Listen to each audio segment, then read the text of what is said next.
Of all the holidays, there's something that's just so special about celebrating Sukkot in Israel. From walking up and down the streets of Jerusalem and seeing Sukkot on every porch and on every block and outside of every single restaurant, to just the celebratory feel during the just perfect Sukkot weather in Israel, where there are concerts and gatherings and tours that are taking place. If Sukkot is called in the Torah Zman Simchatenu, the time of our joy, then in Israel there really is no better way to experience that joy than being right there. And perhaps one of the true highlights, perhaps one of the best parts of Sukkot in Israel is what's known as the Birkat Kohanim gathering, where more than 100,000 people would flock to the Kotel to listen to the Kohanim give their priestly blessings on Chol Moed Sukkos. But sadly, with Israel currently on lockdown and with the pandemic spiking, this year's celebrations are going to feel a little bit different. This year, there aren't going to be any in-person gatherings or concerts. There's definitely not going to be hundreds of thousands of people coming to pack into the Kotel. But what's interesting, what's fascinating, is that actually the Mishnah tells us that even BCE, before the COVID era, that a miracle would take place in Jerusalem to create enough social distance, to create enough space for every person who would come.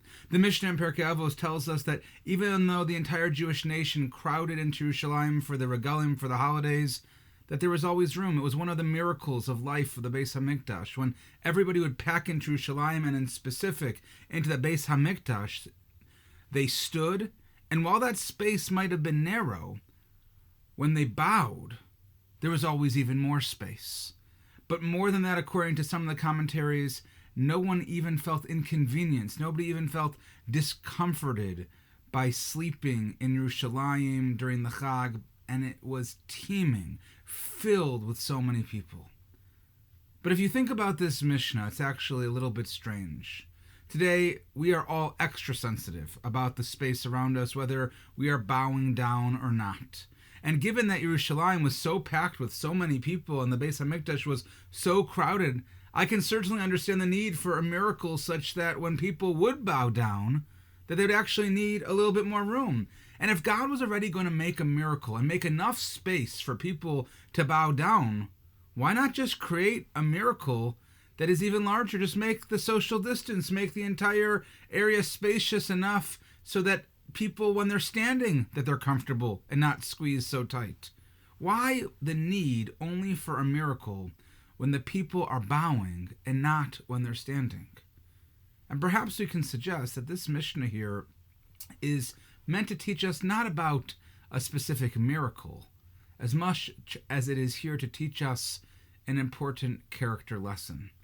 Rabbi Menachem Mendel of Kutsk teaches homiletically on this Mishnah that when we are talking about those who are omdim, those who stand, who don't have enough room, versus those who are mishtachavim, who bow and do have enough room, he writes that we're really talking about two very different ways of looking at life. He explains that when the Mishnah is talking about those who are omdim, those who are standing, it's referring to those who want everything for themselves and are not prepared to compromise with anybody else.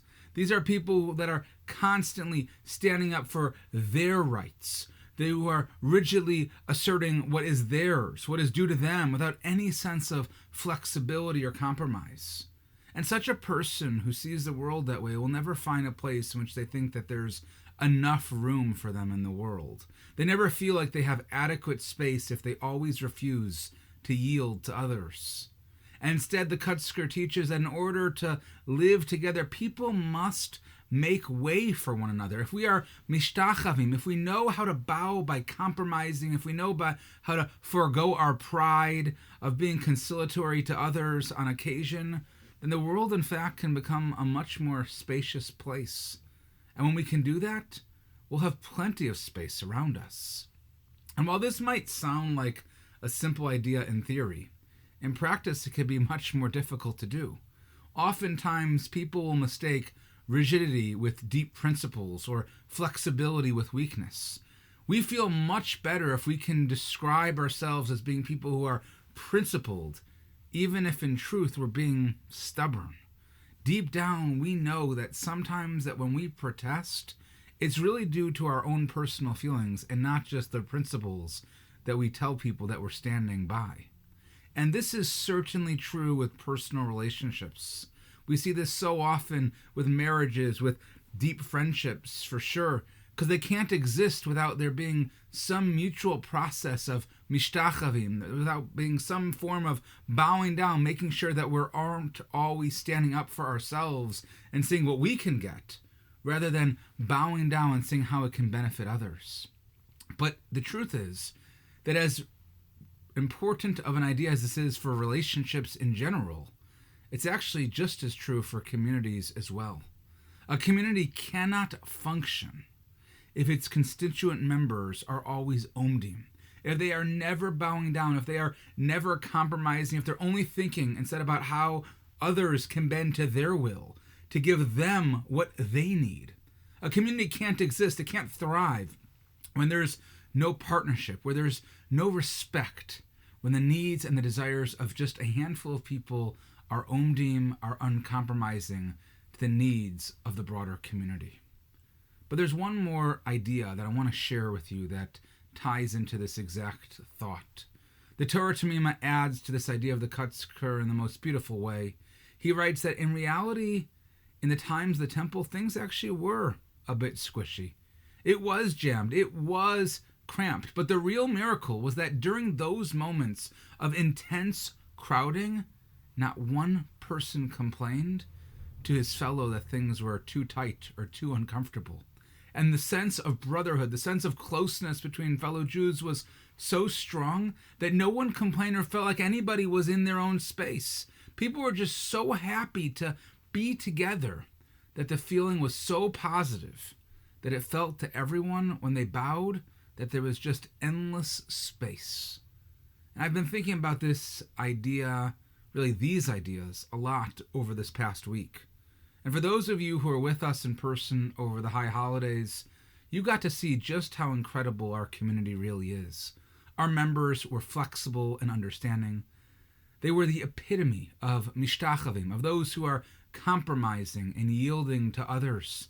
And as a shul, we worked as hard as we could to create the best and the safest environment for all of our members. We created resources for those who couldn't attend and made sure that those who did come in person, that they felt comfortable and welcome despite the safety precautions that we took.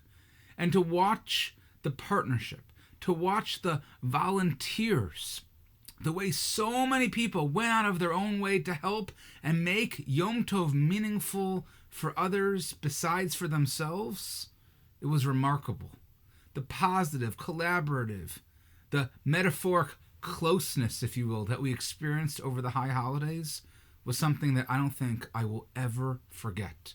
We were more than just a big tent at Baron Hirsch, or in this case, 3 big tents over the holidays. We were really a family.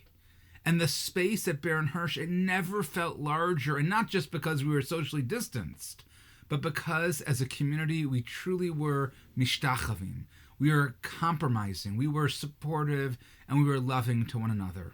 And so let us use this holiday of Sukkot, a holiday of not only great joy, but with a focus on unity and togetherness, to really internalize this lesson. Let us humble ourselves and compromise in our relationships, even and really especially when it's most difficult.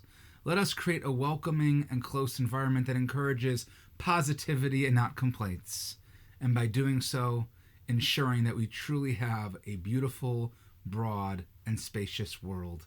And so Orit and Shaya and Nava and Noam, they join me in wishing you and your families a Shabbat Shalom, but also a Chag Sameach.